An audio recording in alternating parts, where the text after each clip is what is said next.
Well, that resident really still asking himself why a masked person would be banging on his door for several minutes, pretending to be an ICE agent. He knew something was up and refused to open the door. I heard someone banging on the door. This 21-year-old man asked us not to reveal his identity. As someone born and raised in Virginia, he questioned why a person claiming to be an ICE agent would show up at his door. Demanding entry. They were saying that they were a member of ICE. They were canvassing the area. They were searching all the apartments. It happened around 1 p.m. Wednesday at the Glen Ridge Commons Apartments in Woodbridge. But Prince William County police say this guy wasn't even a real law enforcement officer. They didn't say that they had a warrant or they were going to provide one. And it didn't seem right because it was only one guy. Through the peephole, the resident could see this person was wearing a black plate carrier with a badge on the chest, a black mask, gloves, a black t-shirt with patches on the shoulders reading ICE, and a holster. Items you can easily buy online. I was worried and I wasn't going to open the door. I yelled, "I have a firearm. If you try to force your way in without a warrant, I will shoot you." The banging and back and forth would last for roughly 20 minutes before the impersonator walked away. Police are still trying to track down who this was, leaving community members alarmed. I'm really concerned about that, and I'm going to make sure that all our neighbors know that, and we keep an eye out and basically have a neighbor alert. It's also concerning for immigrant advocates who have protested ICE's tactics and choices of who to arrest under the Trump administration. We have seen ICE officials repeatedly go out in a very intimidating and threatening manner to community members.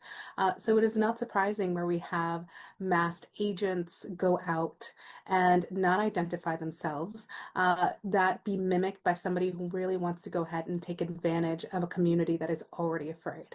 And if you ask this victim, he's traumatized for him and his family. If this was a prank, they were very determined.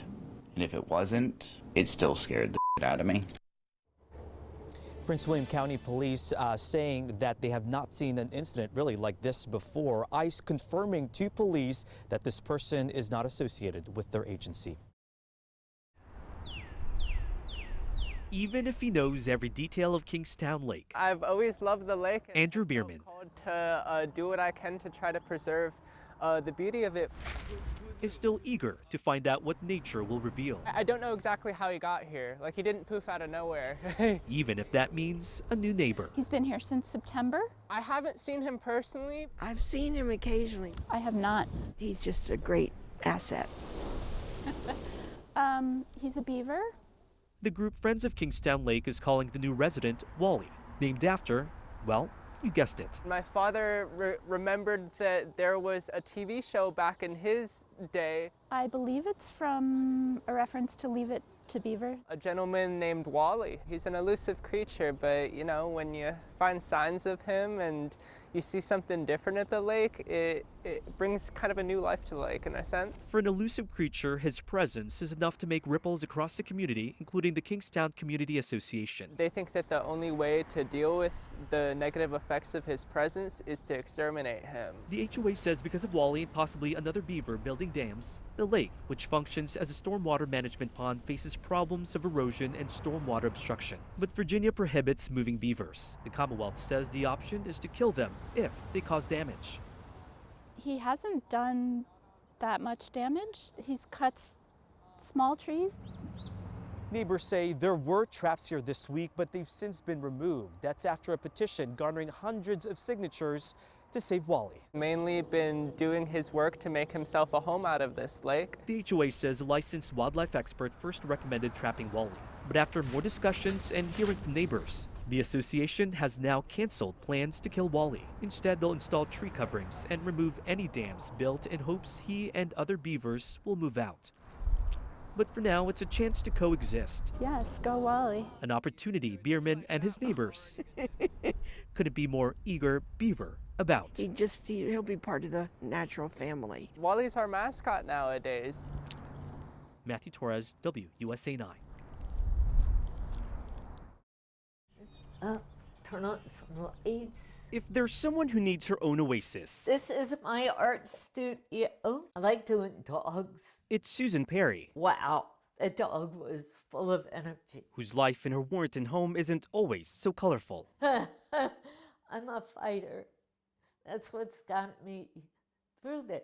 Perry has been fighting stage 4 melanoma for years. A doctor close to here who told me I would only live a year. And I told him, I'm going to prove you wrong. Fighting to speak. It feels like it's difficult to push the air. And now fighting for people like her. Advocating for health care. I'm writing my congressmen, my senators. I'm making calls. She's one of 1.8 million Virginians enrolled in Medicaid.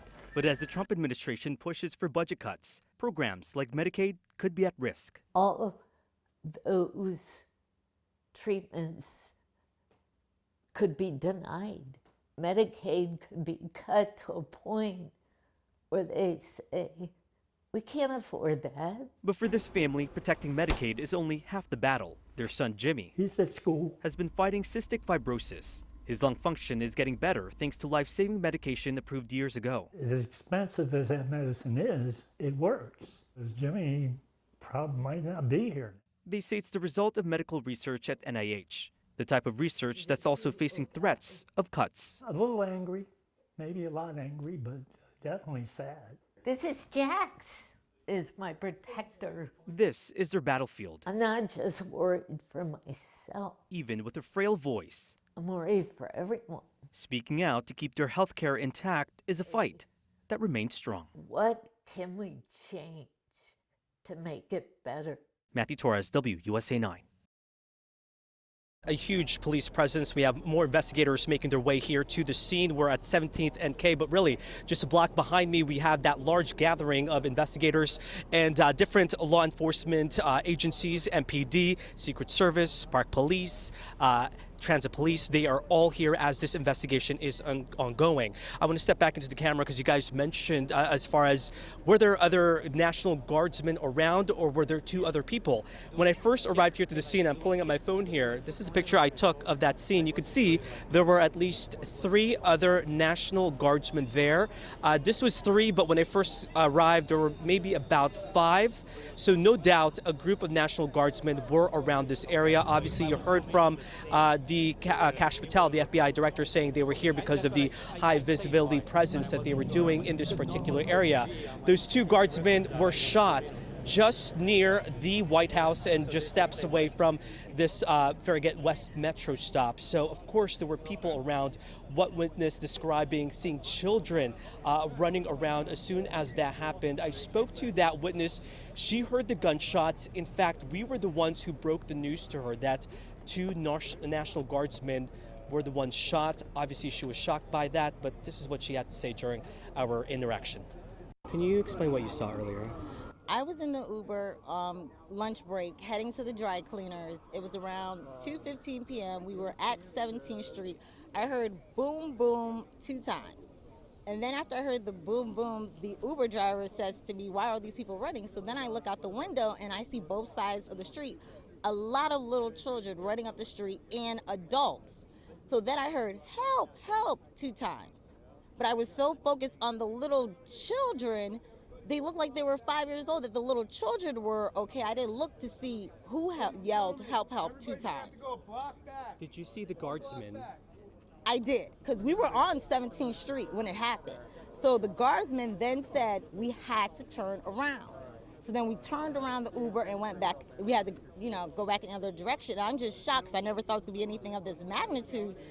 Now that we know guardsmen have been shot, did you see them at all? Those Guardsmen were you didn't. shot? The guardsmen have been shot. Correct, 2. What? No wonder there's such a magnitude of this. No, I didn't know that. Lord. What is running through your mind? It's just, I want to cry. That is so sad. Okay. And right before the holidays. And then I literally said, it's such a beautiful day. It's right before the holidays. Imagine, who would be that heartless with so many children in broad daylight right before Thanksgiving? Thanksgiving Eve. That's really the big question here, is the motive. Why would someone want to shoot 2 National Guardsmen just outside of a metro stop near the White House?